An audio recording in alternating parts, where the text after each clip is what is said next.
Yeah. Okay. I want to call the Transportation Committee meeting to order for Monday, October 8th, 2018. First up is approval of the agenda. Is there a motion to approve? So moved. Second. Moved and seconded. All those in favor say aye. Aye. Motion to approve the agenda is passed.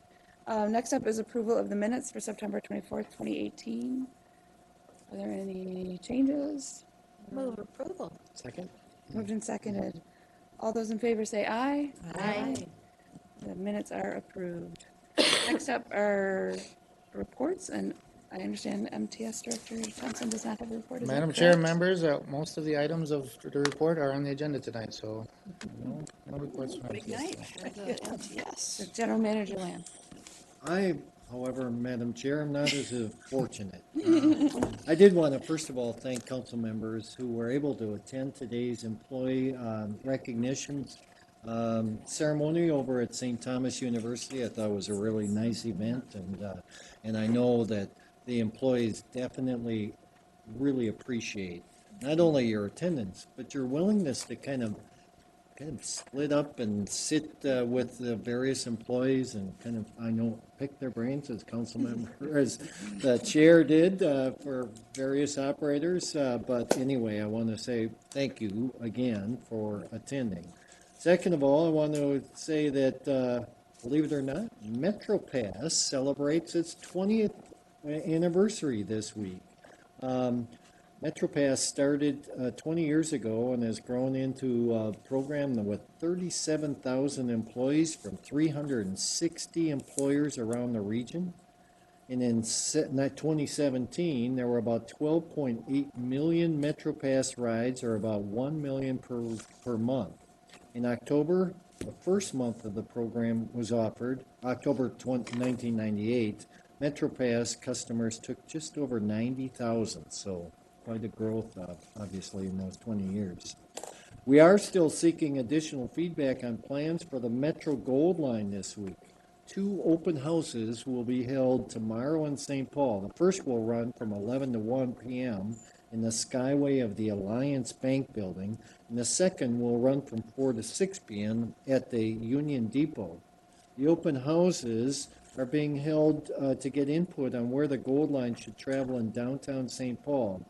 An online survey is also being held open through the end of the week. There's 2 alternative routes that are being explored. In one scenario, the Gold Line will begin and end at the Union Depot. In the other, it would begin and end at the Smith Avenue Transit Center near the XL Energy Center, operating through downtown with stations at Union Depot and along 5th and 6th Street. I also want to let you know, efforts to recruit more operators are beginning to pay off. We've hired 43 new bus operators in September, up from 27 in each of the last few months, and up considerably from the 9 we hired in May.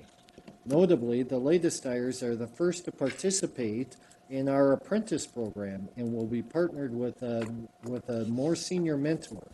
While we remain about 90 operators below our goal, we're moving closer to the ideal staffing level. At one point, a month and a half ago, we were a little over 110 or 112 operators below our goal. In fact, another dozen new operators began their training just today. Our recruitment efforts continued last week at the Transgender Career Fair in Minneapolis. On Wednesday, operators and staff will be at the People of Color Career Fair at the Minneapolis Convention Center. Ongoing efforts include applicant preparation classes, application assistance sessions every Tuesday and Thursdays, and weekly commercial driver's license sessions. So we're really trying to kind of understand kind of where people both might be available to be interested in application, but also understanding that the process towards hiring, ultimately about only 1 out of 10 applicants ultimately turn in at Metro Transit. So we're looking at where are they having difficulty and really trying to apply some resources towards that. So with that, Madam Chair, I'd be happy to answer any questions. Councilmember Elkins. What percentage of our total rides are Metropass now, roughly? Right now, I think we are probably trending for about 15% of our total rides for Metropass. Were there any other questions? Thank you for mentioning the event this morning. I thought it was really enjoyable, and I sat at this table and I felt like I was sitting with bus operator royalty. They just kept standing up for all the awards, and they did give me great suggestions that I'll be following up on. So we have nothing on our consent agenda, and the first up for non-consent is 2018-260. It's the Minneapolis St. Paul and Minneapolis Transit Service contract, and John Harper is here to present.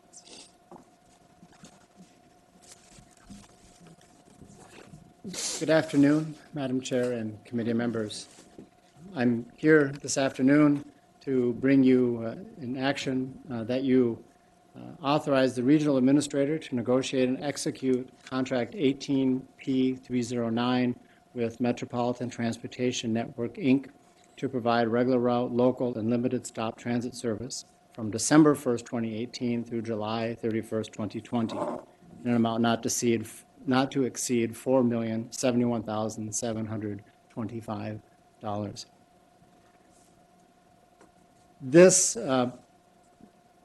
This contract represents, start with the routes represented, represents a couple of local 7-day-a-week routes, Route 16 and Route 84. Route 762 and Route 118 are rush hour only services that are in this package. Metro Transit and MTS work together, as you are well aware, to provide service for the council, and often lower productivity routes are transferred over to MTS, and routes as they might be higher productivity might get transferred back from MTS to Metro Transit. This summer, we had a conversation between Metro Transit and MTS about preserving scheduled service, and could MTS help out with providing some service in order to maintain those schedules that we've been struggling to fill. And coincidental to that, MTN was met with council procurement staff and offered an unsolicited offer to provide transit service. And MTN is a company that is based in Fridley and North Minneapolis, and they do some work with different school districts. They do work with Hennepin County, and they are a local minority-owned business, and they, like I said, came to us with an unsolicited offer to operate regular route service on behalf of the council. So in response to MTN's offer, the council, Metro Transit Service Development and MTS staff came together and put together these routes that I mentioned as a package that work geographically. They're in the north and east metro and work well for this provider, but also the long-term plan after this 18 months is to take these routes and combine them with a small set of routes that we have in Anoka County to do a 5-year procured service for the long term. And so this contract then is an 18-month contract that allows us to help preserve that scheduled service, as I mentioned, and fulfill the, react to the unsolicited offer that was provided by MTN. And so I can take any questions you have about this beyond that. Thank you. And also, Paul Slattery from the Teamsters would also like to address the committee on this issue. And we can hear from him after your questions, or would you like to hear from them first, and then we can ask questions? Let's hear from them first. Okay, Paul, did you want to come up? Sure.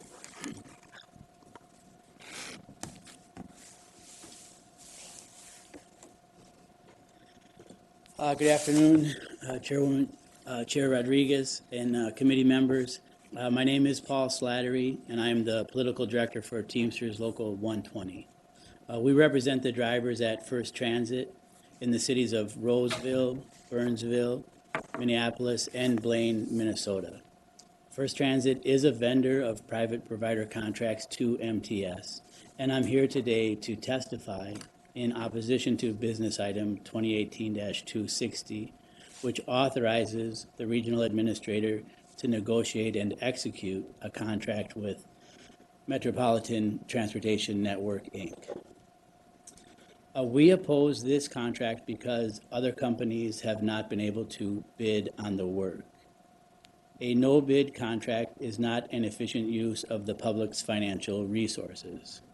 Because it is a no-bid contract, the public has no assurance that the money paid for services is fair and reasonable, or that Metropolitan Transportation Network is the best company to provide those services.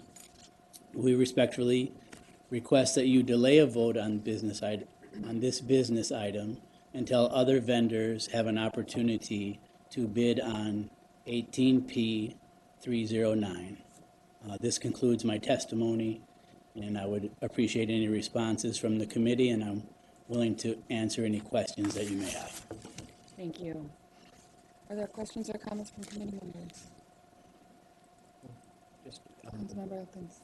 I guess this is a question for Nick. Then why isn't it being competitively bid?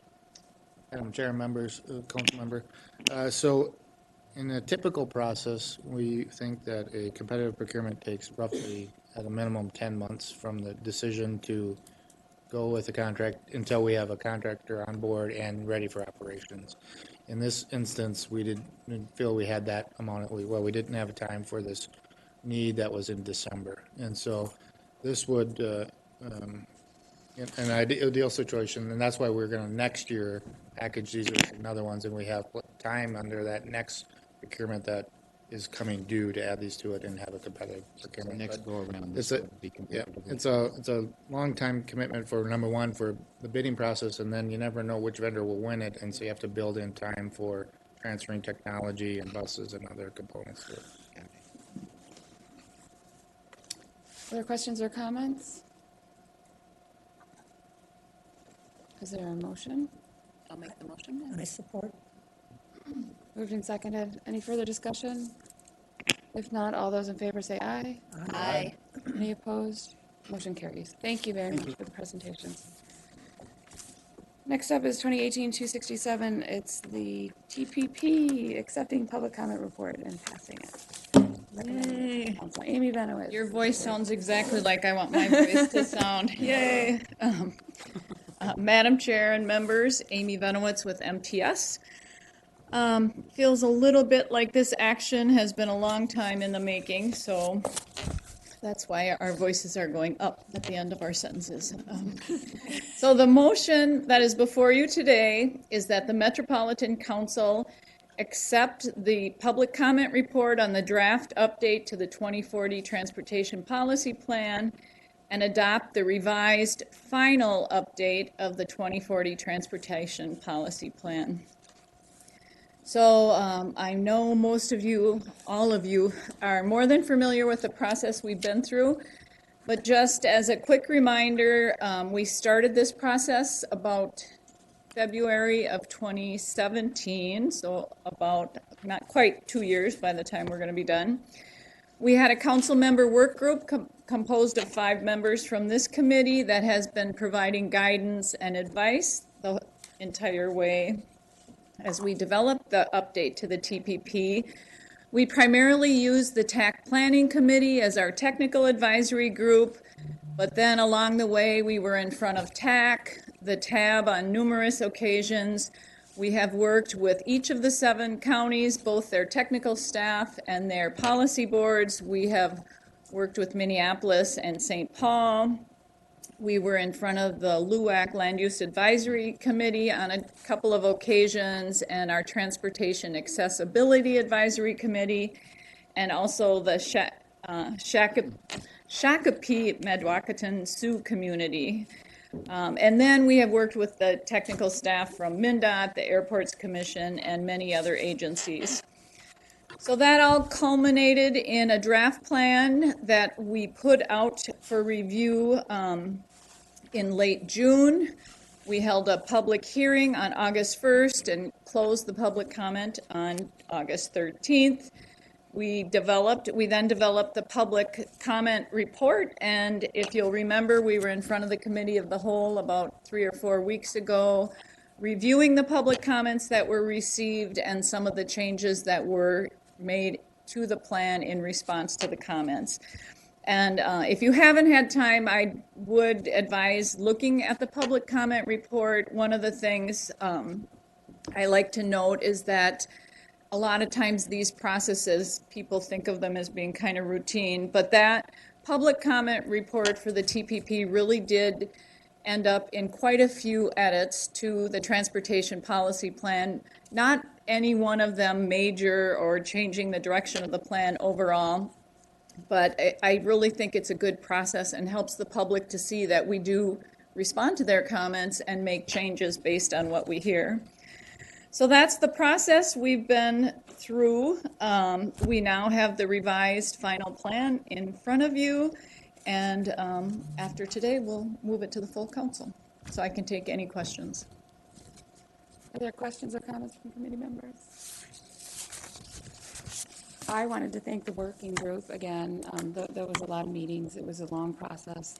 Very grateful to staff. I was very impressed with the process from the beginning. I feel like I agree with you on the public comment. I think all of that early outreach to our partners was one way that it changed the TPP, but then there were a lot of comments through that public comment that also were considered, and I thought really thoughtfully. I don't think it was a checking the box process, and really resulted in important changes to the TPP. So thanks to staff. Kudos. Any other comments? Otherwise, we could have a motion to approve. So moved. Second. Moved and seconded. All those in favor say aye. Aye. Any opposed? Thank you. Motion carried. Thank you. Next up is 2010-236, and it's the Title VI Service and Facilities Standards Study. And Cindy Harper is here. We both Harpers today. Good afternoon, Chair Rodriguez and members of the community, or the committee, excuse me. My name is Cindy Harper. I am the Manager of Route Planning for Metro Transit's Service Development Department. The FTA requires us to have standards and policies to protect against discrimination in both how we design and how we operate our service. So every 3 years, we do a formal review comparing the amount and the quality of service in minority and low-income areas as compared to the system as a whole in order to see if there are any disparate impacts. And that review is our Service and Facility Standards Monitoring Study. So here's the language of the federal circular. And it specifically requires the documentation of the board's consideration, awareness, and approval of the monitoring results. This is not a new requirement. We last did this study back in 2015, and a similar study was also done in 2012. This analysis includes bus routes, the blue and green lines, North Star, and the red line BRT. The exception of the red line, it does not include any routes that are operated by suburban providers. We used data from last fall of 2017. Some of these standards are explicitly included in the Transportation Policy Plan, particularly in Appendix G, and others are department procedures and best policies. And there are 6 areas that we reviewed.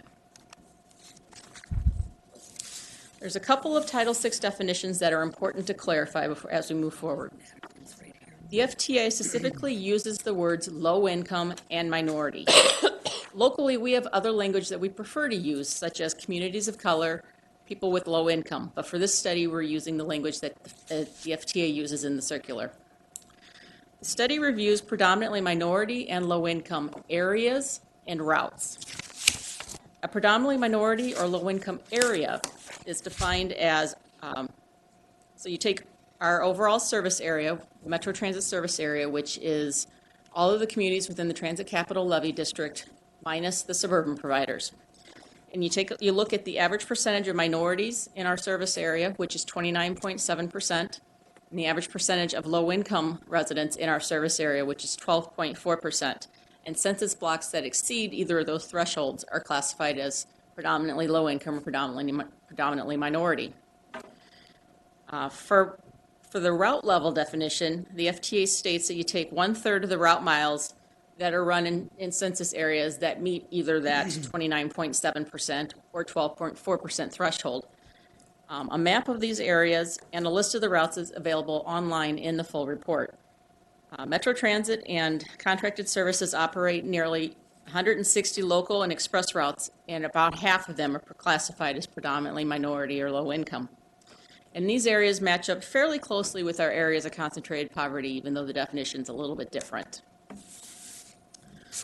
So we analyzed 10 standards within the 6 categories that were mentioned back on slide 3, evaluating them from the perspective of whether or not the route serves minority or low-income areas. The analysis found that we needed to do additional review on the distribution of heated shelters, but we passed in all of the other analysis areas, including other shelter amenities. In fact, for most of these categories, we met the standards at a higher rate for minority routes and areas as compared to non-minority areas and routes, and the same is true for low income.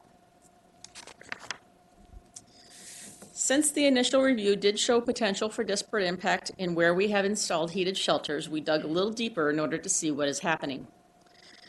The Marquette and 2nd Avenue corridors, the A line and the red line account for over half of the total heated shelters in our entire system. The Marquette and 2nd Avenues and red line are considered neither predominantly low income nor minority, and the A line is considered predominantly low income but not minority. The FTA requires transit agencies to identify mitigation strategies when a potential for disparate impact exists. We expect to be in compliance with the standard in 2019 due to 3 main projects. Heat was added to the 12 Nicollet Mall shelters back in early 2018. If you recall, our review ended December 31st of 2017. Also, Better Bus Stops is adding heat to 37 shelters this year and early next year. And with the addition of the C line that opens in 2019, those 32 stations will all include heat as well. And between those 3 initiatives, we expect to be in compliance at that point. This map shows which routes and areas are classified as predominantly low income and or minority. They're shown on the map using blue, the pink, and the purple shading and lines. The green lines and the yellow-green areas are predominantly low-income areas, or predominantly non-low income, and non-minority areas. The green dots show the location of our warranted heated shelters, which means those are in places that have more than 100 daily boardings, and the red dots show heated shelters that are in places that don't have 100 boardings. The important message here, and I realize the map is a little difficult to see at this level, is that across the region there is a positive relationship between locating heated shelters along routes and in areas that are predominantly low income and or predominantly minority. As you can see in the yellow area, there are very few yellow and green dots, red and green dots, which means we have very few heated shelters located in predominantly low income, predominantly minority areas. This doesn't really come through in the results though, because the FTA in part requires us to classify an entire route as either predominantly low income or non-low income, predominantly minority or non-minority. So for example, the A line, we know that its stops serve a variety of demographic areas, and the customers that use the service represent a variety of demographic areas as well. But all of the arterial BRT stops on the A line are classified as predominantly non-minority, which significantly impacts the results that we're seeing here.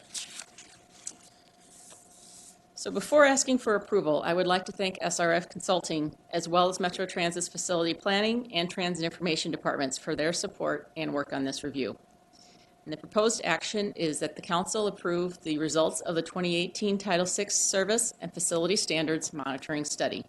And I'd be happy to take any questions. Thank you. Councilmember McCarthy. Can you just please clarify?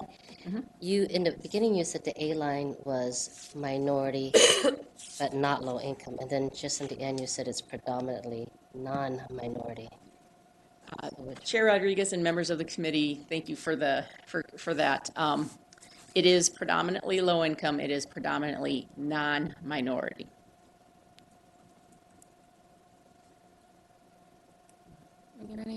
questions or comments? I appreciate the additional detail about how you have to classify it. And it's interesting, we've had a similar discussion at TAB about projects because they may not be located in areas of concentrated poverty, but they're helping those folks get to jobs from areas of concentrated poverty. So appreciate the additional details. Is there a motion to approve? So moved. Moved and seconded. All those in favor say aye. Aye. Any opposed? Madam Chair, can I just Councilmember make a note? Connors. I definitely voted in support of that. I just wanted to make one comment, though, Cindy, which is that I think there might be some interesting connections to be made with the work that's been underway in community development, specifically with the typology of change in suburban neighborhoods. And I don't know if you're familiar with that endeavor that's been underway for about the last year and a half, but it's really looked at about 15 years of change in specific suburban communities, and I think there could really be some interesting benefits that could come out of combining those two perspectives on conditions in the region. Thank you. Sure. Thank you. Next up is 2018-237, and it's our third quarter budget amendment. And Ed and Heather are here. Good afternoon, Chair, committee members, Ed Petrie, Metro Transit. And Heather Augustin-Hebner, MTS. And we are here this evening to present the third quarter capital budget and operating amendments. And I will begin with the Metro Transit portion. I'll go through the Metro Transit portion of capital, turn it over to Heather to go through the MTS portion of capital, and then there is an MTS portion for the operating that Heather will then finish with. So with the item this evening, as we've talked about previously, you have all the items, you have all the different projects that we're proposing for amendment this evening, showing what's currently authorized, the proposed change, which will then bring you to the amendment changes. I'll go through the Metro Transit items first. The first portion is called Closing Projects and Reallocating Authorized Funding. There's just a few projects that we're closing, but there's 3 unique projects in here this quarter that I want to address. Normally, we don't address it because they're normally just closing projects, but there are 3 unique ones in there this evening. The first one is bus replacement. You'll notice that is an adjustment of $7.4 million. If you recall back with the council item on July 25th, 2018, we brought an item to the council to approve exercising options for some buses. The federal grant was not in place at that point in time, so we then advanced local funds so we could exercise the options on those buses by the end of July, which we did. Subsequent to that point in time, working with Mary Gustafson, our grants manager, we've applied for the federal grant. The federal grant is now in, so we're now able to bring those federal funds in and return the local funds back to our transit capital program. We had a similar thing happen with the C line last year. The council approved the advancement of local funds so the C line could order their buses last year. The C line has then a Cmac grant that's available now this year. Working with grants again, we now applied for that Cmac grant. The Cmac grant is now in, so we're now able to release the local funds that we used to encumber against that order and bring the Cmac funds in. The final item is for Cmac expansion buses. The council did approve a Thrive grant of $3 million for electric buses. So we're recognizing those monies in this evening and then returning some local funds back into our capital program. The biggest piece of the amendment, though, this evening is, as we've talked about previously, is the increasing authorized funding and or adjusting projects. And I will go through a few of the major adjustments that we're bringing in with that this evening. The first one is with the Southwest Light Rail project.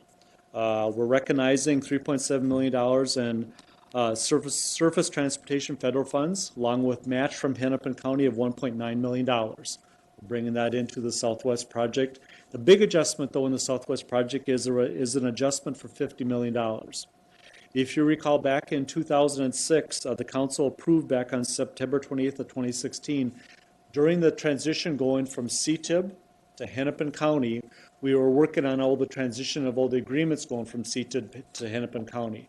Prior to the Hennepin County agreements being finalized for cash flow funding, the Southwest project was continuing to expend funds and incur costs.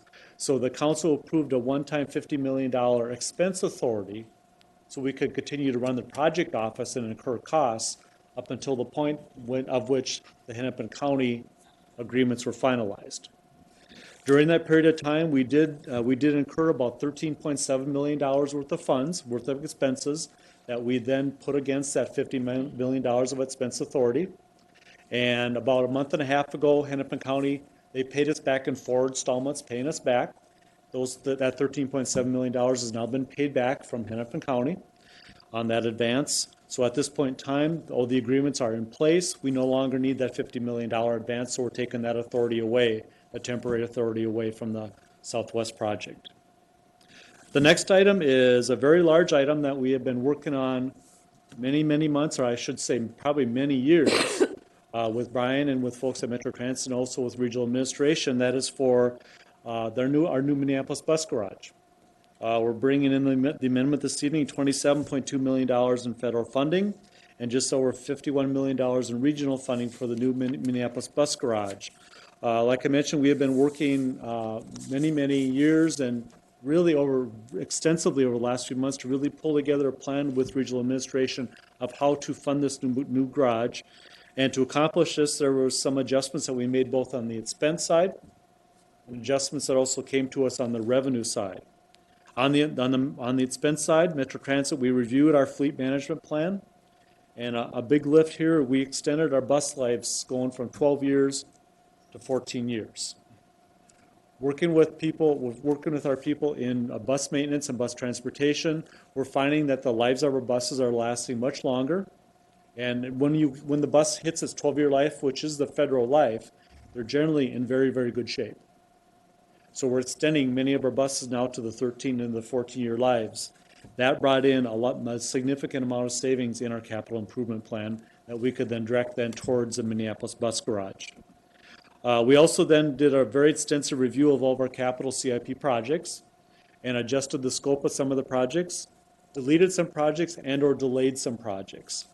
With all the adjustments on both the fleet and also with the projects in the CIP, one of the things that we still did is we still maintain a complete focus of state of good repair in our transit asset management plan, making sure our assets would still stay in a state of good repair, because that's one of the agreements that we do have with the FTA. Anytime you get federal funding in, they expect you to maintain the assets in a state of good repair. So that's one of the things that we are still a very strong focus on, to make sure that we do maintain the assets in a state of good repair. On the revenue side, a couple positives. We did have, a couple years ago, we were awarded a $7 million Cmac grant for the new Minneapolis Bus Garage. One of the big exciting things that happened about a week and a half, 2 weeks ago, we were recently awarded a 5339 Bus and Bus Facilities Investment Program grant from the federal government. This was a discretionary solicitation that we applied for. There was just over $366 million worth of funding available in this program. The maximum grants that were distributed were $11 million grants, and some were less. We were fortunate to be one of the recipients of $11 million grant.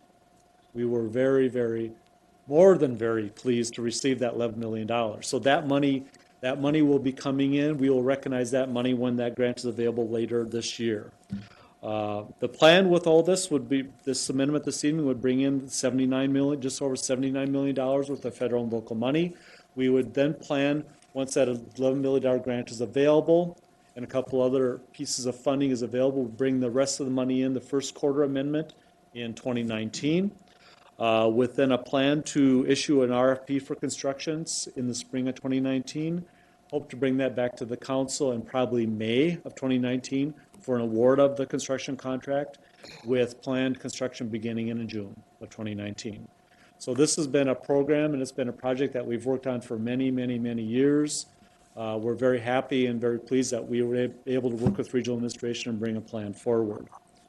Another one of the big projects this evening is bringing forward $2.1 million in funding for the Metro Transit Police Department computer network. This is so we can maintain continued compliance and access to the criminal justice information system.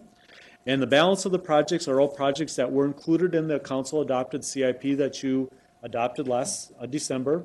Funding is now available, so we're bringing those, just some other miscellaneous projects forward this evening.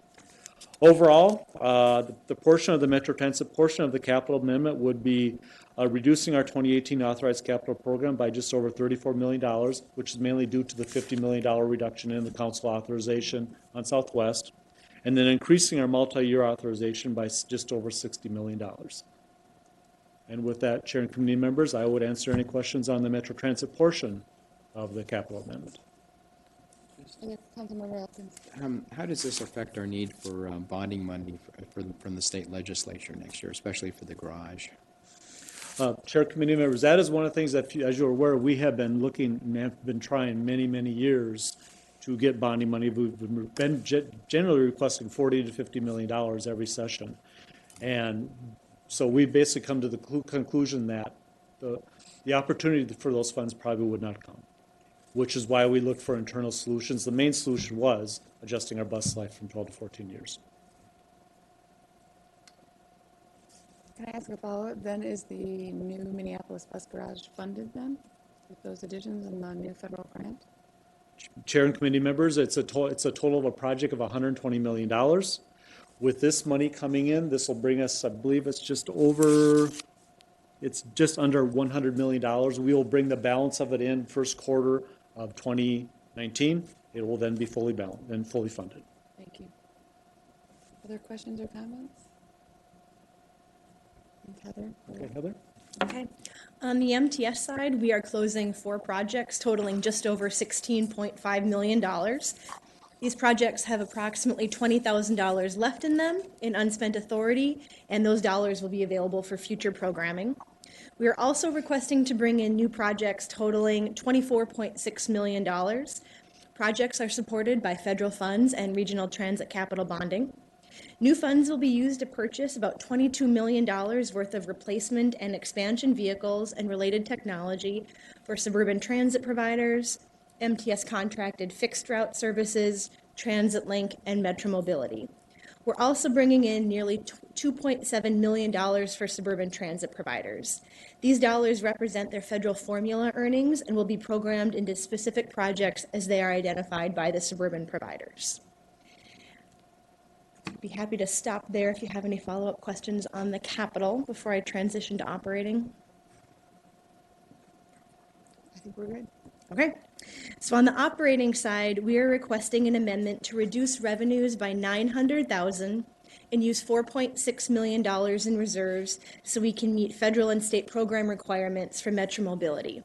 These reserve funds are available above the council's minimum reserve target for Metro Mobility. There's a couple pieces going into this amendment request. Metro Mobility is projected to be under budget on the revenue side by about 1%. This is primarily due to lower than average passenger fares. Average fares are down for a handful of reasons, including more riders that by policy don't need to pay for their rides. We've had some technology issues that we're in the process of fixing, and we've continued to honor prepaid paper tickets. I don't know, for those of you that are remembering conversations in 2016 and 2017, Metro Mobility and Transit Link transitioned from the paper fare product to electronic fare cards. When we were building the 2018 budget, we assumed that all of those paper passes were done, and we have found that there were some Metro Mobility customers that still had these prepaid fares, so we have decided to honor those. So that's had a bit of an impact on our revenue. On the expense side, we're experiencing higher than budgeted ridership. With the fare increase, we had projected that Metro Mobility ridership would increase 2%. We're actually experiencing about 6% ridership growth. So all the expenses are incurring at the same level of our ridership. And I think, as you all know, we have to meet demand, and that's increased our costs. So I'd be happy to answer any questions you may have. I don't see any questions.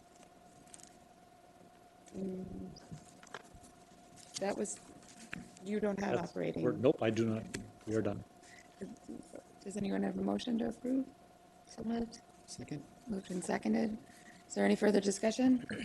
All those in favor say aye. Aye. Approved. I think, we have to do non-consent on the budget amendment, and also I would recommend the TPP, but I think the others can proceed to consent, okay? Yep, so just 2 and 4 on non-consent. Next up is, we're back again for the 2019 We capital. came back. Thing.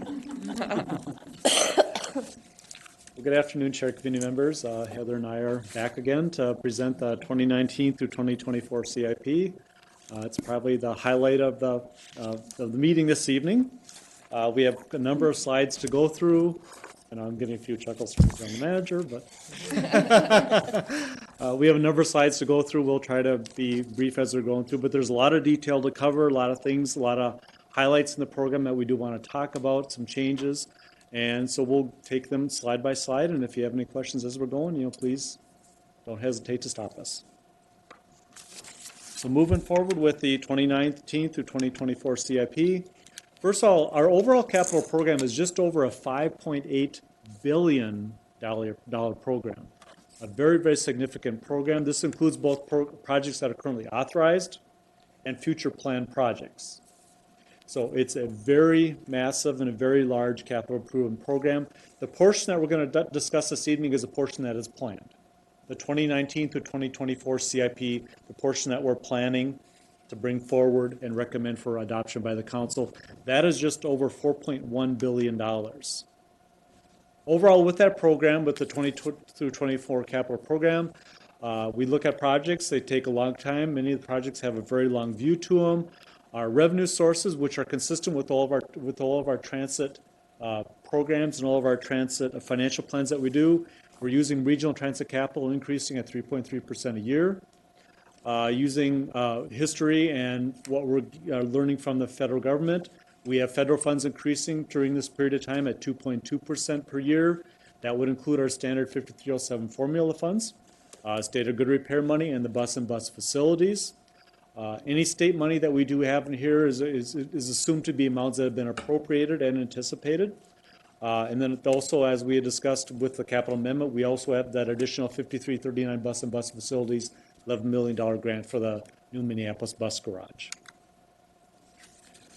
This is where we want to really spend a lot of time about talking about notable modifications to our program comparing last year to this year. And there's a number of items that have changed and we're bringing in that we're happy to talk about this evening. First of all, the main priority with our CIP is to maintain our assets in a state of good repair. If you recall, we did a presentation, I think it was a couple weeks ago, to the Committee of the Whole about our Transit Asset Management Plan. The first plan was due to the FTA October 1st. We did submit that to the FTA, and now we will have to then submit the annual updates of that Transit Asset Management Plan, basically stating to the FTA that we are maintaining our assets in a state of good repair. That is priority number one here, to maintain that any assets that we currently have or plan to buy, that we will maintain them in a state of good repair. That's our handshake agreement with the federal government. The next item is a new Minneapolis Bus Garage that we did just previously talked about in the capital amendment. Bring it forward. The total garage is about $120 million. With the full funding package, we'll bring the final dollars in with the first quarter amendment in 2019.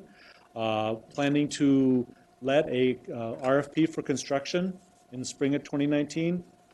Bring that back to the council sometime around early to mid-May for approval of hopefully a construction vendor, and then begins construction in in June of 2019 with hopefully revenue service sometime in 2021.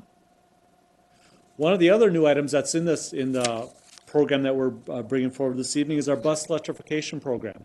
Very happy to begin the beginning portions of a bus electrification program. This includes both the buses and the infrastructure needed for those buses, the charging stations and all the respective equipment that are needed to charge the buses.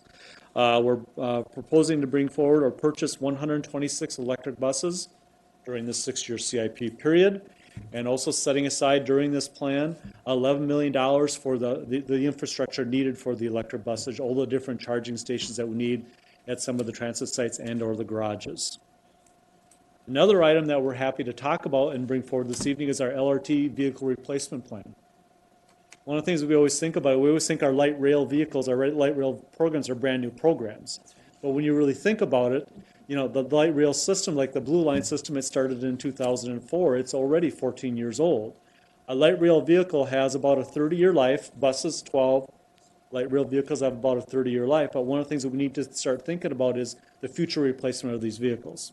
So one of the things that Brian and Tom, or Nick and I have been working with regional administration and working out a plan and planning for the future replacement of our light rail vehicles. So we have embedded in our CIP plan the beginning funding for our light rail vehicle replacement program. We are setting aside $10 million in this 6-year CIP program. And then we plan every year thereafter to continue to set money aside for the future replacement. We anticipate by about year 2033, 2034, when the first light rail vehicles are due at their 30-year life, we should have between $50 to $60 million set aside at that point in time. We would anticipate that that would be enough for a local match for a future federal grant for state of good repair dollars. That's one of the things that, as part of the transit asset management plan that the federal government is doing, is they're recognizing transit agencies across the United States need funds for future replacement of light rail vehicles and those types of items. We would anticipate that we would be a likely candidate for a future federal grant for replacement. This program then, this set aside and the future set asides would then line up the local money to match those federal funds.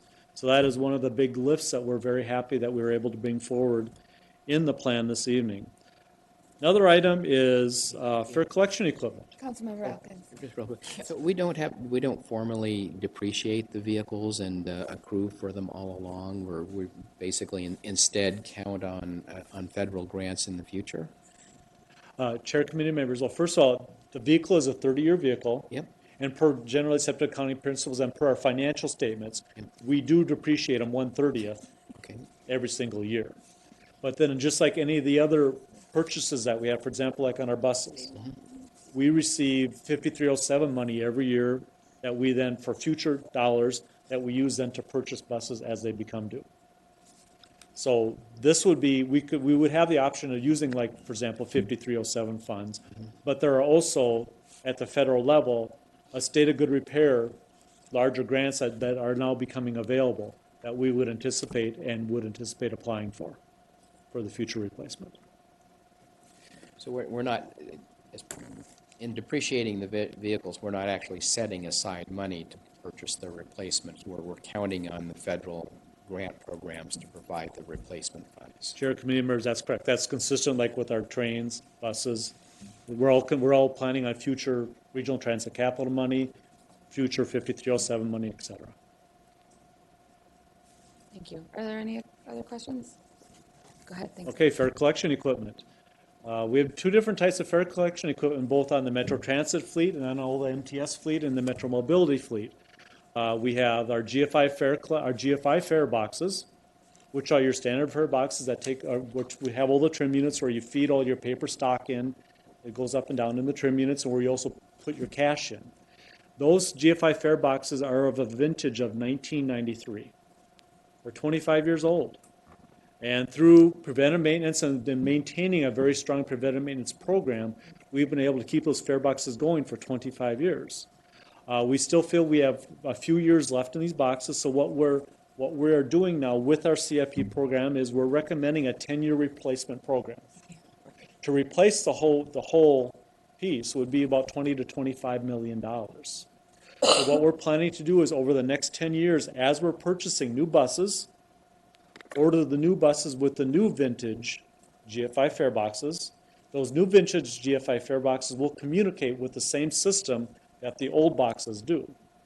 During that period of time then, as we are then bringing the new buses in with the new GFIs, we can then, I hate using the word cannibalize, but we can then cannibalize the old GFI systems off the old buses that we're retiring, use those parts to keep the other GFI fare boxes going until we complete this 10-year plan.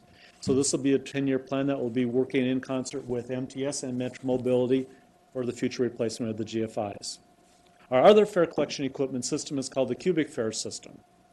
And I always think in my mind that that's also a new system, but it's also seeing its age, and it's coming to its end. It's going to need a future fare box or a future fare system upgrade.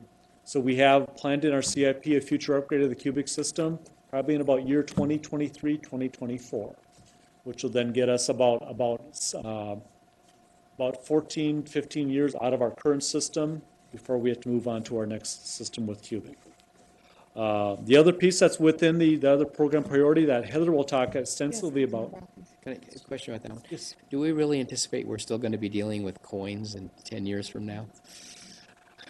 Chair, committee members, that's a very good question. I would think the use of coins, we're seeing the use of coins going down. And I would anticipate, just like with your own personal, it's just like the use of coins. Like at home, I have a jar of coins. It's just like, what do you do with them? Because the banks won't take them anymore. So it's a challenge. I would see we're going to see more and more people turning over to either you turn over to the prepaid fare media, use of phones, all those types of apps. That's correct.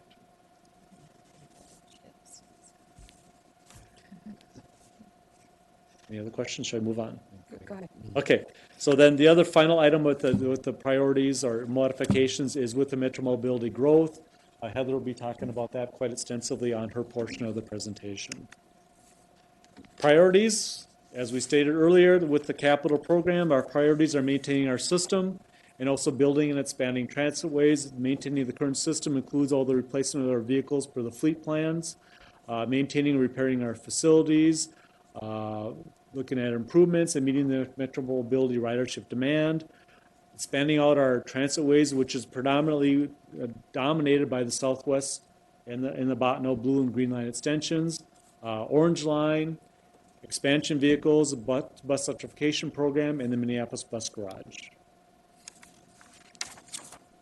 Thrive, asset management. As we talked about with our asset management plan, we did file our first transit asset management plan with the FTA at the beginning of October. We will continue to file that on an annualized basis with updates to the FTA. The C line, as we talked about in our operating amendment, or excuse me, our operating budget, and we'll talk about this evening. The C line is an 8.5-mile corridor from downtown Minneapolis to Brooklyn Center. It includes 23 stations, and it will include 8 electric buses, and it will include a faster trip with outboarding fare payment with old door boarding on 60-foot buses. The plan is to open this in 2019. Another one of our lines, the Orange Line. This is a 17-mile line, which is set to open in year 2020. It will include 12 transit stations with enhanced amenities. It'll be all-day reliable frequent service, 7 days a week with 10-minute peak service and 15-minute off-peak service. And will meet many of the major destinations, including Best Buy headquarters, Southtown Shopping Center, Burnsville, and downtown Minneapolis. Now we get into the fun portion of the CIP presentation, get into some of the numbers here. The overall 2019 to 2024 CIP plan is just over, as we stated earlier, $4.1 billion. You can see it's predominated by $2.3 million of federal funding coming in 53%, 53 or 57% of the project or program. Local and county monies would be about $1.3 million or $1.3 billion, which is 33%, mainly coming in through our transit ways, both Southwest and Botno. We have our Regional Transit Capital Fund, which is our bonding that we get, authority we get from the legislature, which we use to match federal funds to buy buses. And then we do have some Cmac expansion dollars for future bus purchases. Now this $4.1 billion includes the blue line and the green line extensions. So if we back those out, our balance of our program is just over $1.1 billion without the blue and green line extension. You can see the sources of money there are $672 million of federal at 59%. We have our transit capital, once again, that is used to match the federal funds, some local and county money, and the Cmac money. So let's translate this now into how we're going to actually use the money. We back up against to the $4.1 billion project, uses by category and uses by objectives. You can see the largest piece is transitways. $3.1 billion during this 6-year period would be the transitways, mainly blue and the green line extensions. We have funds in here. The second item then would be fleet, which is about 17% of our expenditures. And then with the balances coming in from support facilities, customer, technology, and some other minor capital.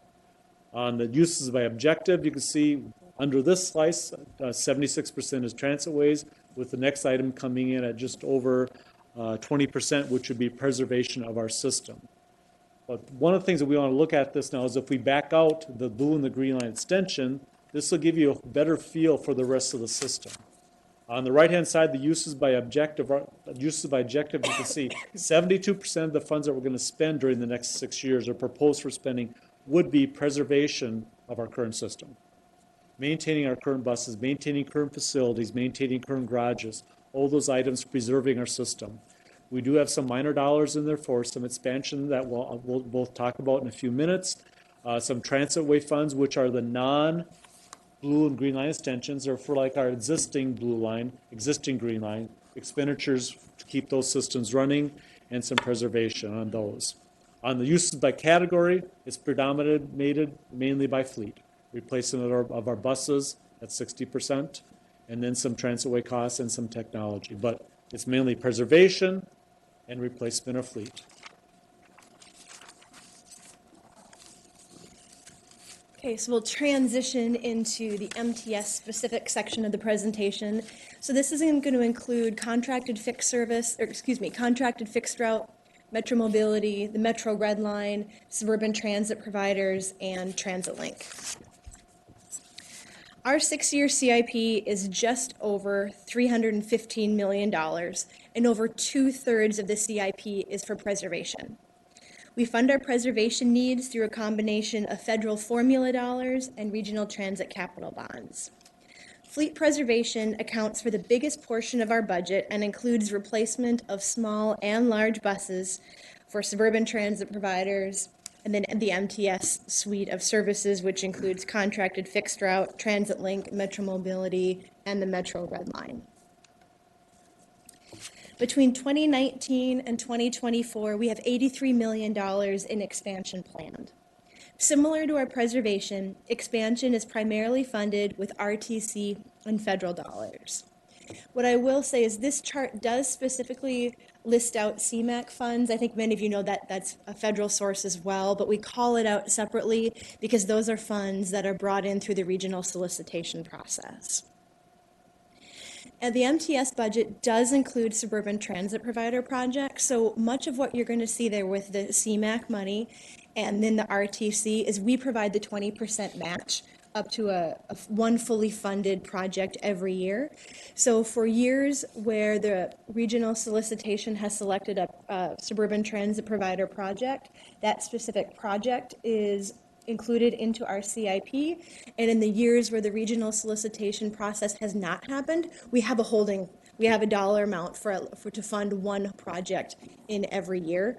And then if we don't have enough funds to fund a project, we just look at the regional solicitation scoring and we fund those in the order that tab has scored those projects.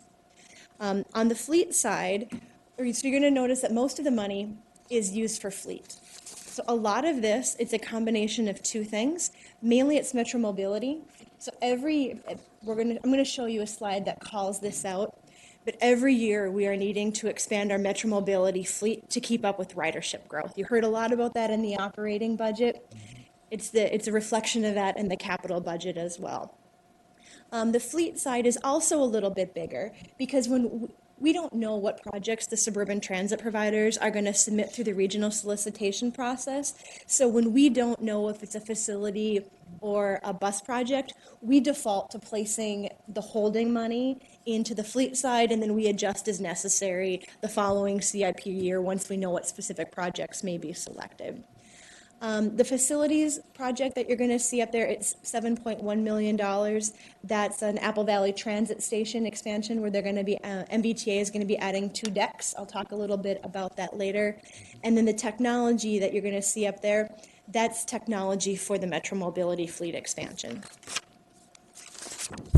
So, Does this reflect any uncertainty about what happens with our CMAC funding if we go into attainment?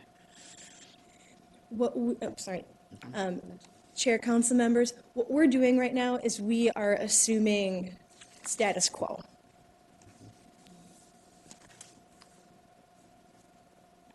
Madam Chair, yeah, because it's uncertain at this point, we know there'll still be CMAC, but it might be a little bit lower, but I think status quo is the best option we can determine at this time. Go ahead, Heather. Okay. So, like I alluded, Metro Mobility continues to be the big story in the MTS suite of services.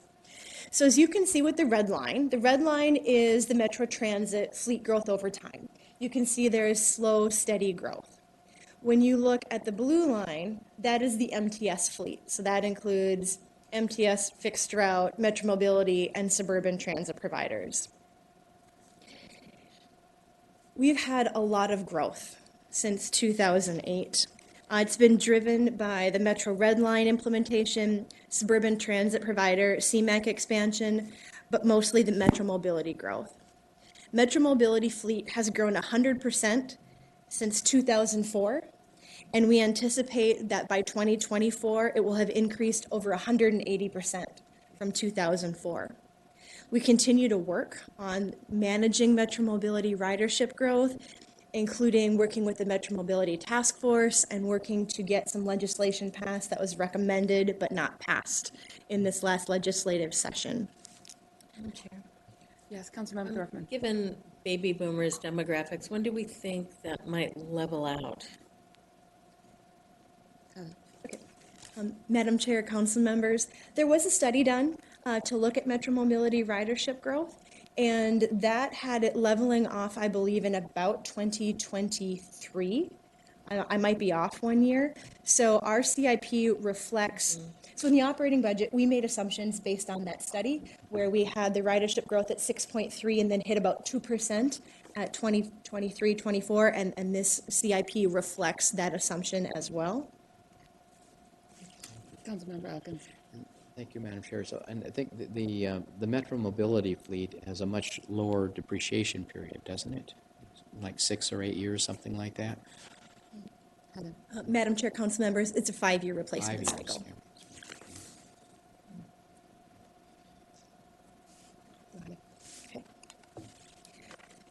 So as I mentioned before, suburban transit providers are included in the MTS portion of the CIP.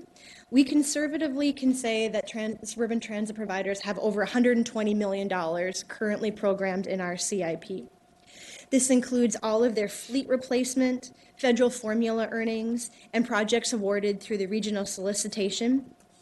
Regional technology projects are included in our broader CIP, and those support suburban transit providers as well, but they're not included in this $120 million. The $120 million is just dollars that go very directly. So when Ed was talking about the fare box replacement and the cubic, all of those projects we will pay for and they will benefit suburban transit providers, but that's over and above this $120 million. An upcoming regional project of note is the addition of 2 parking decks at the Apple Valley Transit Station. MVTA was awarded a project through the regional solicitation, and the council funded the initial 20% match. That project we found out that it has needed additional funding, and some MVTA has pledged additional funding, Dakota County has pledged additional funding, and our CIP includes an additional $500,000 match to help them get over the finish line to help move that project forward.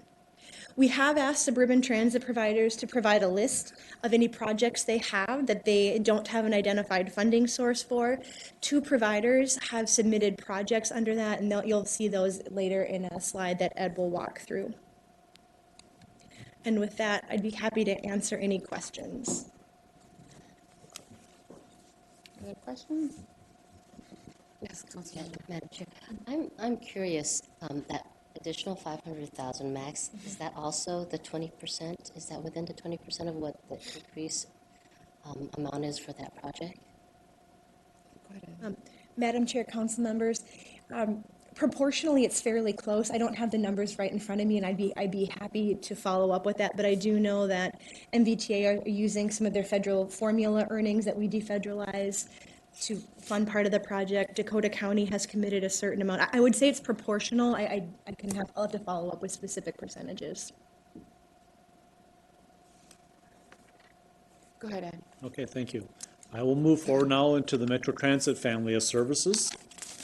As with our overall system for maintaining our overall Metro Transit system, it's just over $608 million. We will be replacing during this 6-year period about 550 buses, 240 standard buses, 160 Artics, 126 electric, and 24 of our coaches. We'll have funding to support facility repairs, energy enhancements. Generally, our energy enhancements, we do a lot of energy energy enhancements with lighting, heating, and all those types of items. Generally, the ROI on most of our energy enhancements is about 4 years. So a very good return on those types of investments. We have facility repairs and public facilities refurbishment, some technology upgrades. You can see on the sources of revenues, predominantly 76% of our revenue comes from federal sources, $464 million, along with the regional transit capital match of 24%. 74% of all our uses will be replacement of fleet, just consistent with what MTS had. And we have other costs there for technology, support facilities, and customer facilities. But to maintain our system, it's about $608 million over the next 6 years. We do have a modest amount in for Metro Transit for some expansion projects. As Heather stated also, we do have some Cmac dollars for some expansion buses. We do have the final the 2 installments in for our light rail vehicle note payable. If you recall, 3 years back, we did get a $14 million note payable, 5-year note payable, interest-free from CTIB that we're paying back in 5 $2.8 million installments. We have an installment that will be due in December of 2018. The next one will be December of 2019, with the final installment due, I believe it's June of 2020. So that will then go back to CTIB Hennepin County.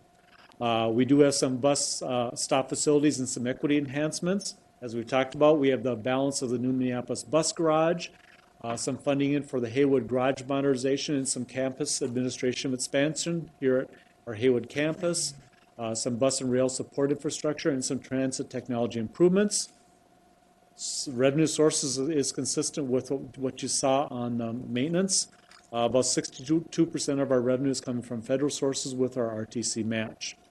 The largest use on this slide will be support facilities, in at about 81%, which is predominated by the Haywood Garage expansion and then the new Minneapolis Bus Garage. The balance of the CIP then would be on the Metro Transit, the Transitway divisions. For all of our transitways, it's just over $3.1 billion. $3 billion of the $3.1 billion are the Metro Transit Green and Blue Line extensions. The balance of the projects would include, the lists over the little over $100,000 in the CIP would include the Orange Line, some of the BRT projects, some beginning partial dollars for the C, D, E, F, G, H, and I, which is a lot of planning dollars in for those. We also have some big partial money in for the Gold Line, and then some partial money in for future BRT planning and our BRT project office. But our transitways, $3.1 billion, $3 billion of that is the blue and green extensions. As Heather did mention a few minutes ago, with our CIP, we have what we're planning. We forecast all our federal and our local monies, and we plan what we call Table 3A, what we plan for future dollars. That is the $4.1 billion that we've been talking about this evening. Expenses matched with future planned funds. On top of that, we have unmet needs that we do track and just keep track of about $1.6 billion of unmet needs that we feel they are very valid projects, but of which there has not been an identified revenue source yet for these. We have some fleet expansion and bus electrification, which would be on the rest of the BRT lines, about $59 million.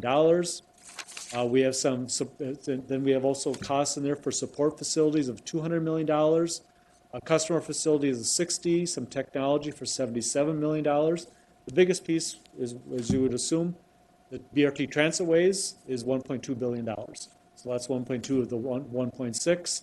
And then we have some additional items that Heather mentioned for the suburban transit providers, some garage expansion, MVTA, and some other asset management systems, et cetera, for about $20 million. But unmet needs of about 1.6. We do track these every year, and as opportunities come on at either the state level or a federal level, this does give us an opportunity to point to a project that does have a need where we could apply for some funds.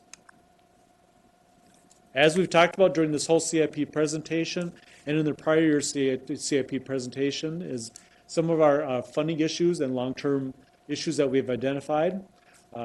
As with any system, you have your long-term, your additional rail maintenance, and your additional maintenance of your systems. We're going to continue to maintain our assets in a state of good repair. We do have the unfunded BRT transitways that we've talked about. We're working on our long-range plan, a regional analysis of our capital funding needs, related to the council policies, and also then working on metro mobility growth, as Heather had mentioned, is a major portion of their CIP. Overall, the next steps is we will, in 2 days, we'll be coming to the council and doing a similar presentation. That will be a full presentation that will include both ES, Parks, Community Development, and Transit to the full council on Wednesday evening. The council will then be asked to adopt a public comment draft on October 24th, which will then go up to the public comment, or public for public comment. Then we'll come back to the council then on December 12th, review any comments that we've received from the public comment and or any changes that we have made based upon public comments, and then ask for the council adoption of both our capital program and our operating programs on December 12th. And with that, Chair, committee members, Heather and I would stand for any further questions. And it was indeed very exciting. It was, especially the number portion. Councilmember Martin. Madam Chair, just a comment. The recent chamber poll showed that 74% of Minnesota voters, more than half of them Republicans, support investment in buses, trains, and rails. So I think that's good news given our unmet needs. Thank you. Was that Councilmember? Yeah. One thing I don't see in here is that in other regions, we're increasingly seeing availability to purchase the equivalent of go-to cards through vending machines at stations. Have we given any thought to that as a way of reducing our reliance on cash and making go-to cards more widely available? Madam Chair, Councilmember, actually where we are moving more towards is to use smartphones in terms of payments. And so we'll be moving probably further away from exclusive or sole use card medium. But we are, in an interim, starting to look for partnerships and where we can, like with the University of Minnesota, have multiple purposes associated with a fare tool. And so we think that's really an opportunity for us to develop and strengthen partnerships. Do you have any questions or comments? I am really pleased to see the funding set aside for the savings program for the LRV replacement. I think that's really a fiscally prudent approach. And if we can, I mean, we had the presentation, was it the last meeting, about what the good work they're doing on maintaining the cars. And so maybe we can even get 40 years or 35 years. And then I'm sure that savings hopefully can go into real maintenance needs. So good work. Madam Chair, Yes, if I might, I realized in some ways we're taking these things in odd sequencing.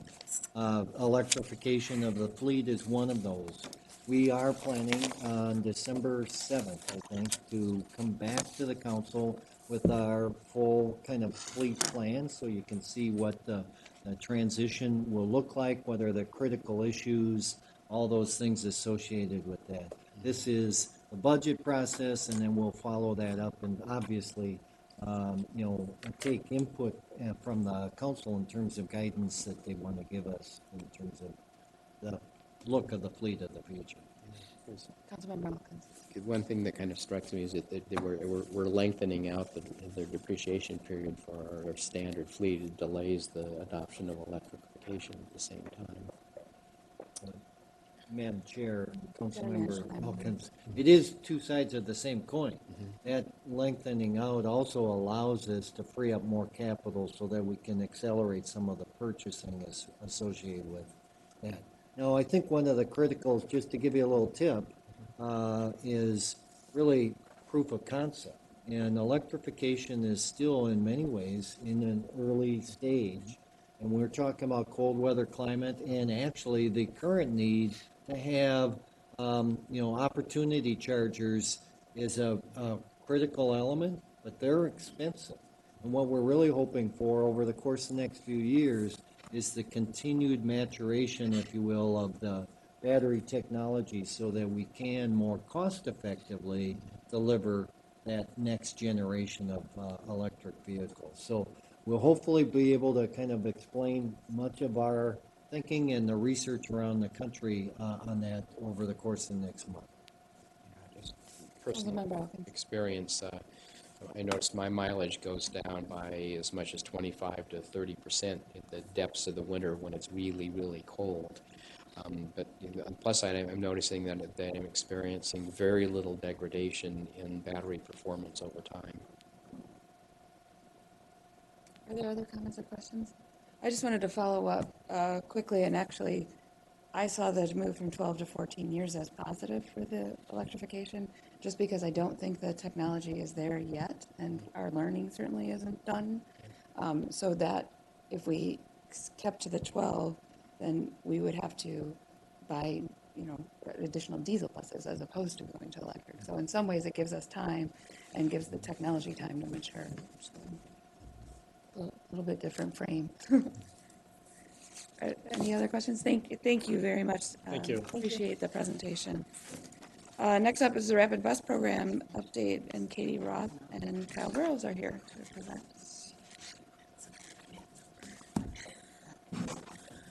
Good afternoon, Chair, committee members. Katie Roth, Manager of Arterial BRT. With me today is Kyle O'Donnell Burrows, who joined our team as a senior planner in July after spending 5 years in service development. So Adam and Cindy left already, but we're very grateful that Kyle's made the switch to our team, and he's going to be sharing some important updates about the E-line and about what's to come after the E-line on the Rapid Bus Program. So as a snapshot overview of where we're at on the 5 projects that are part of this update today, this is the overall look at where things are at with A through E. So of course the A-line is operational. I'll spend a lot of time today on the C-line, which is currently in construction, and we're readying, as several folks have mentioned today, for spring 2019 implementation. The D-line is about to enter the engineering phase, and the B-line is about to enter the station planning phase. The E-line is in a unique case where we are beginning some pre-planning study as well as ongoing coordination with other projects. So we'll have updates on each of these. And as I bring this slide up, I also do want to mention that in an upcoming Transportation Committee meeting, marketing and creative services staff are going to be bringing a recommendation for how the long-term brand strategy around arterial BRT with the Metro system and the Metro Transit brand will go forward. So they'll be bringing that recommendation for discussion with the committee. So starting off with the C-line, Ed did a great job in his presentation, which may or may not have been the most exciting part of the evening, overviewing the C-line project. But I want to dig into where we are with regards to construction progress today. And so as of the end of September, most of the heavy civil construction on the corridor is complete. So that means that 8 Penn Avenue intersections have been fully reconstructed, as well as the stretch between Broadway and Lowry. It means that 4 standalone station platforms, 2 in downtown and then 2 up in Brooklyn Center, have been fully completed and join some of the station improvements that were made ahead of this year's construction for the C-line. 6 temporary stations on Olson have been completed with more standard blue top shelters, but ready for fare collection and other improvements there. 2 transit centers have received some upgrades, again, readying them for fare collection equipment and for other signage and branding to go along with the C-line project. And recently, 17 of the 19 new rapid bus style shelters have been installed up and down the corridor. So there are 2 shelters that remain to be placed, and those are at the Brooklyn Boulevard and 51st Avenue station, which is still under ongoing construction as the City of Brooklyn Center is leading that reconstruction. Also still under construction are the 3 additional traffic signals that the committee and council considered as part of a change order process a couple of weeks ago on this project. So construction's still ongoing on the project, but the significant work is behind us. And as we turn the page, I wanted to give you a sense of what that looks like in the corridor. So this is the intersection of Penn and Plymouth just a couple of years ago. And this is what it looked like as of September of this year. So some significant changes to the street. You can see the southbound station at Penn and Plymouth is on the left side of the screen. On the right side of the screen is the new Thor construction headquarters that was built at the same time as the C-line and the projects here. Further behind the C-line shelter on the left side of the screen is the new home of the Estes Funeral Chapel that will be relocating from its location on the northwest corner of the intersection to its new home on the south. and then the Hennepin County North Point Health Services Facility will be expanding further at this intersection in the years to come. This project, in conjunction with Hennepin County and the City of Minneapolis, you can see the green boulevards that have been added. The overhead wiring for Excel was taken underground, and generally speaking, the pedestrian conditions are a lot more pleasant on this corridor. Another shot here at the intersection of Penn and 29th Avenue, where one of our C-line stations is built in the middle of that 0.6 of a mile of full reconstruction. And this is what the station looked like in September. So again, here you can really see the dramatic shift in the pedestrian environment, shorter crossing distances, a lot of green, and a nice new road surface as well for the C-line buses. So as we finished up the major construction, in September, Carissa Jackson of the Community Outreach and Engagement team led a good effort to celebrate the construction completion in conjunction with the Open Streets event at Penn and Broadway. And so we had a lot of smiling faces out there, being excited about not only construction being done, but also starting to get people amped for what's to come in the spring. And then later in September, we went from cardboard buses to the real deal. And so on September 19th, the first 3-door articulated bus for the C-line was delivered, and those deliveries have continued. They're really exciting vehicles, and we're excited to share those with the Transportation Committee in an upcoming committee meeting as well.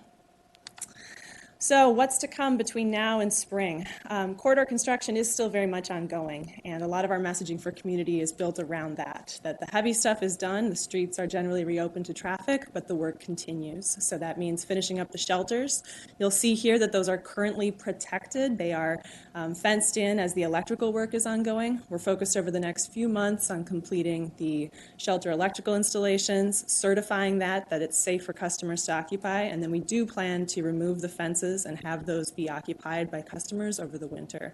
But for the time being, we're still focused on getting the construction completed and making them safe to occupy. Across the winter, we'll be seeing pylons get installed up and down the corridor, as well as the full communications networking, the station furnishings, technology, the fare collection equipment will be installed across the winter, and the transit signal priority work will be completed on the signals along the corridor. Along the fleet side, the diesel buses are continuing to be delivered across this fall, and then we're anticipating that first electric bus delivery in the early part of 2019. And as Brian alluded to, the en-route charging infrastructure at Brooklyn Center Transit Center, as well as the work at Haywood Garage, is progressing between now and spring as well. So lots to do still on the C-line, but we're excited to celebrate the progress with community and look forward to the spring. Another activity that we've been pursuing across 2018 is continuing to seek funding for these projects. So this is a familiar chart with the funded C line on the left and the remaining partially funded D, B, and E lines on the right. Here you can see the pending applications that were submitted through the regional solicitation for projects in the transit modernization category along these corridors. The BRT project office applied for 2 grants to be implemented as part of the D-line project, as well as 1 application for improvements along the B-line Lake Street Marshall corridor and 1 for improvements along the Hennepin E-line corridor. So we anticipate the results to be coming out, and then the additional need will be what forms our continued pursuit of funds for these corridors as we move into next year. So turning the page onto the D line, a brief update here. We are continuing with the ongoing planning and outreach work that was directed by the council following the adoption of the station plan in late July. What's shown here on the screen is a photo of a very well-attended community meeting that we held on September 13th. Thank you to Chair Rodriguez and Councilmember Latofsky for being in attendance at that meeting and hearing the comments of many folks who came out to discuss specifically one station at Chicago and 48th Street. We did receive a lot of feedback. We are working through that feedback and are continuing to develop a recommendation for that location, and we'll be bringing that to the council later this fall. Our environmental document is ongoing, and we're working with our historic resources work along the corridor, bringing that to a close. And we will be progressing towards an engineering services contract that will be awarded later this fall. So another item that will come before the committee in an upcoming meeting. The Beeline project is shown here. Again, the Lake Street Marshall Avenue corridor. This is a project where we're getting ready to begin the station planning process for the Beeline and anticipate starting to engage community around station locations later this year and mainly across 2019. And with that, I will hand things over to Kyle for a discussion of the E-Line and what's to come after the E-Line. Thank you, Katie. Madam Chair, council members, good evening. As Katie mentioned, my name is Kyle O'Donnell Burrows. I am the project manager for the E-Line project, which is the rapid bus corridor planned for the Hennepin Avenue corridor in Minneapolis. It'll be a substantial replacement for Metro Transit's Route 6. And as Katie mentioned, there's sort of two primary categories of activities happening on the E-Line right now.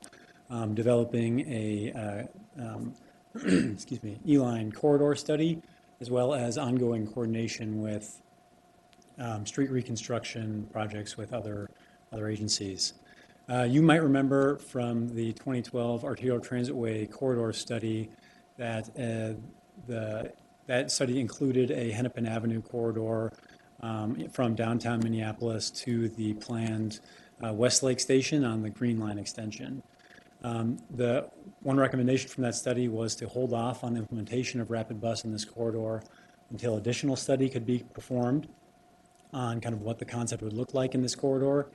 And since that time, we've also heard a lot of feedback, both internally and externally, for interest in extending the possible E-Line along more segments of the Route 6. So including 4th and University, north of downtown, or potentially in South Minneapolis and Edina on France Avenue and Xerxes. Excuse me. So in addition to that corridor study, we are doing a fair bit of coordination with ongoing street reconstruction projects in the known segment of the corridor. So that would be on Hennepin Avenue in downtown and kind of the uptown area, and I'll get into those in a moment. And as Katie mentioned earlier, we have planned construction for the E-Line in 2023, and that date is in large part based on coordinating with some of these construction projects, which I will get to. Diving into the E-Line corridor study in a little bit more detail, as I mentioned, the primary goal of that study is to determine the alignment of the E-Line, so whether it should go along more portions of the Route 6. In addition to that, we'll also be developing a concept service plan. So this will include the routings of any connecting or underlying local service possibly involved in the E-Line, as well as the level of service on the E-Line and that connecting service. So that would include things like the frequency, span of service, this type of thing. In addition to the service plan, we'll be developing the concept capital plan for the E-Line project. And that would include things like understanding kind of the feasibility of potential station locations along the corridor, as well as identifying possible transit advantages. This could include things like a queue jump, transit signal priority, possible bus-only lanes. So understanding what the need for those and possible costs of that would be. So those concept plans will then feed into sort of an update to the project costs for the E-Line. We'll update the cost estimate there.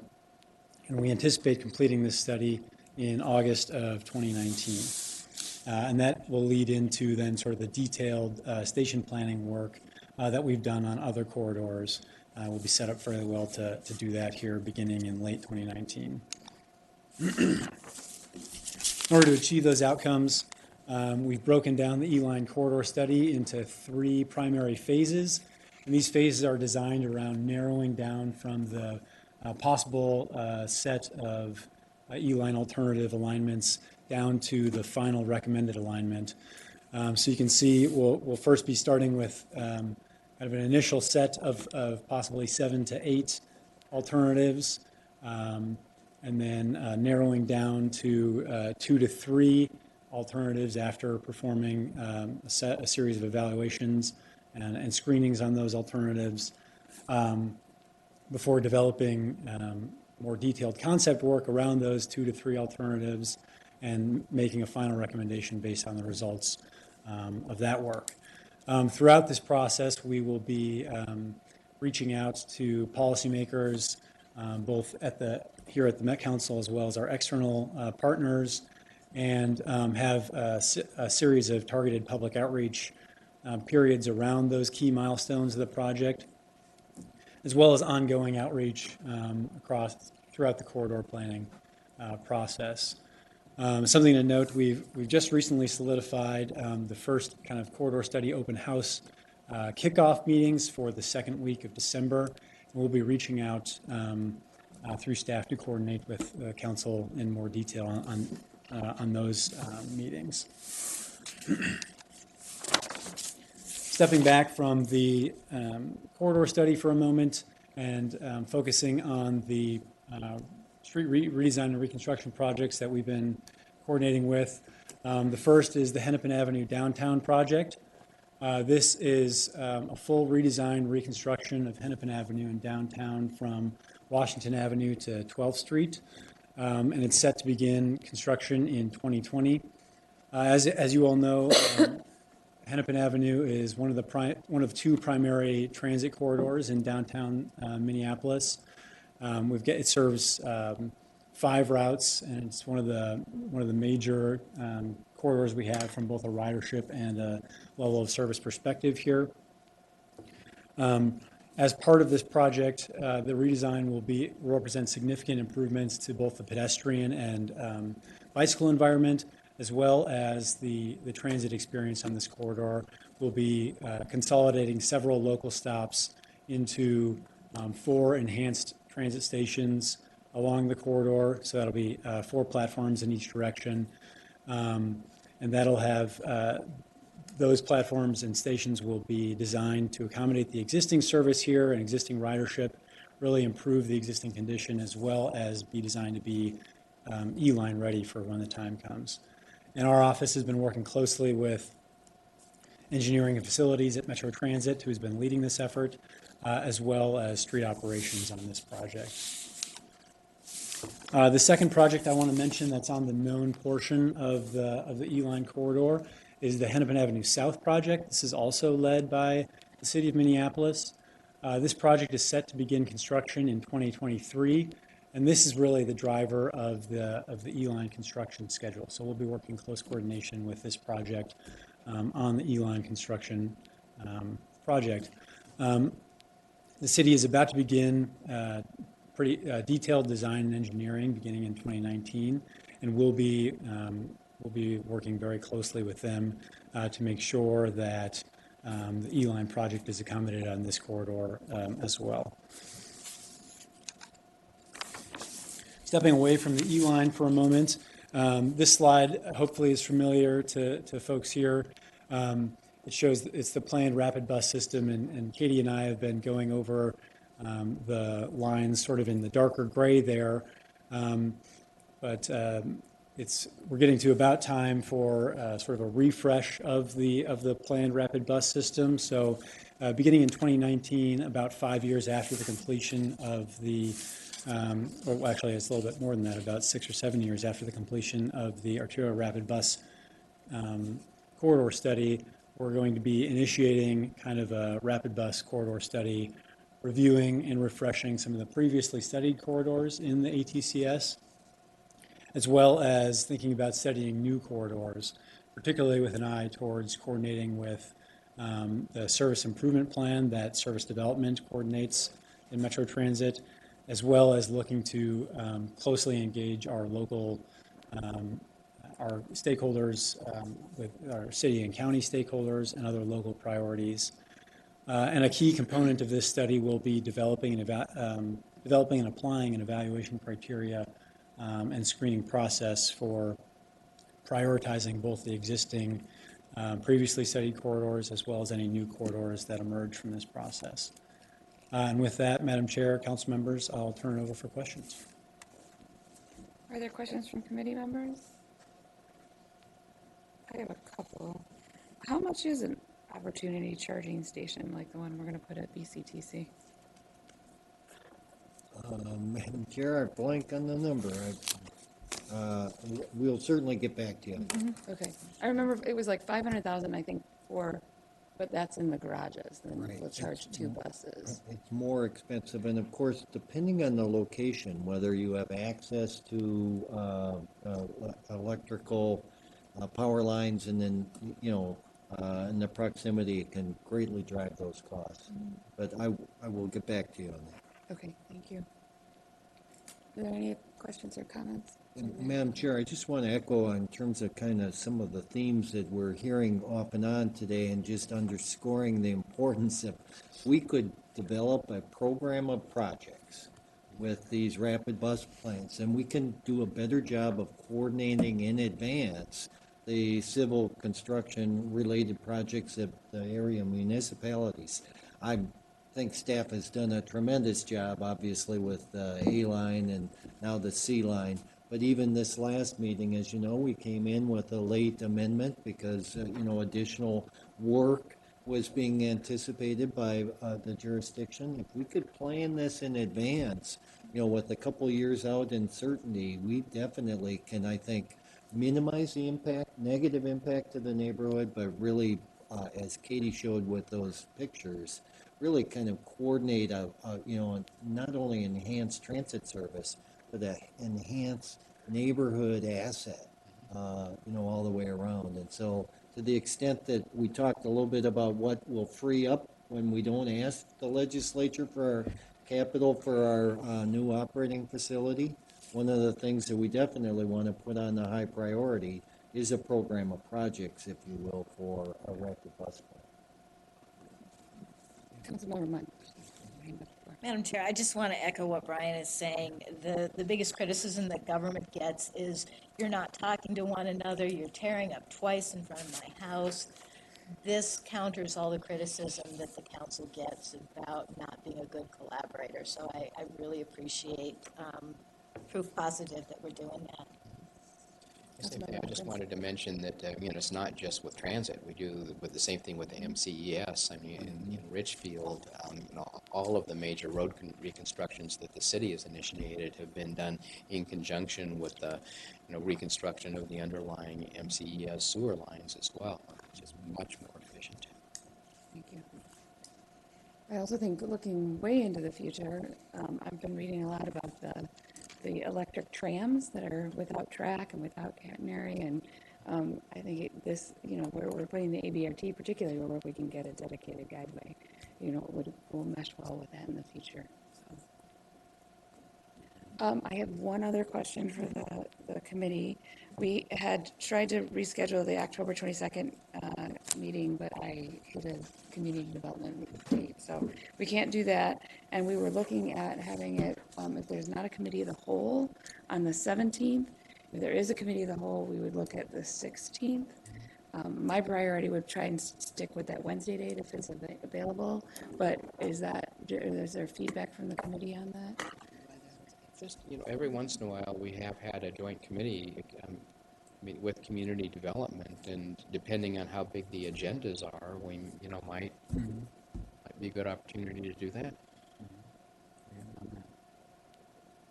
You'd have to move community development here or move this one back to Robert Street. They have more parking there. Well, I'll Good get access to transit here. there you go. I'll get back to the committee. I'm thinking maybe that October 17th date, since it's already on our calendars, but I could look into a joint date with community development as well. Is there anything else for the good of the cause? We can be adjourned then. Thank you.